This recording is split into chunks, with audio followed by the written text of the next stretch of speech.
Germantown Multi-Speciality Hospital, Dr. Mir Jawad Zar Khan, National Award winner, Senior Orthopedic Surgeon and Director of Germantown Multi-Speciality Hospital। इनके साथ most senior and world experience doctor की team आपकी खिदमत में रहेगी। Doctor Wasif Azam, doctor Bharvi Chandori.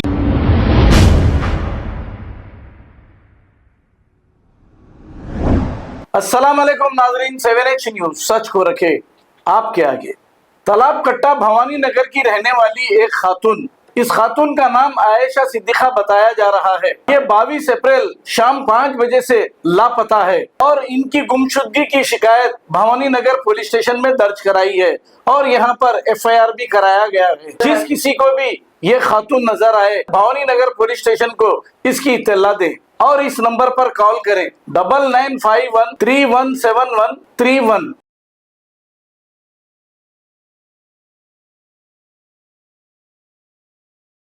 Germantown Multi-Speciality Hospital, Dr. Mir Jawad Zar Khan, National Award winner, Senior Orthopedic Surgeon and Director of Germantown Multi-Speciality Hospital। इनके साथ most senior and world experience doctor की team आपकी खिदमत में रहेगी। Doctor Wasif Azam, doctor Bharvi Chandori, senior cardiologist और दीगर specialist doctor की टीम खिदमत अंजाम दे रही है। Robotic surgery, advance cath lab, MRI, operation theatre, ICU, 2D ultrasound and pathological laboratory की 24 घंटे इमरजेंसी सर्विस के साथ अपने तमाम अमराज का मुकम्मल इलाज करवाइए। Germanten multi speciality hospital, opposite to pillar number 150, Attapur, Hyderabad.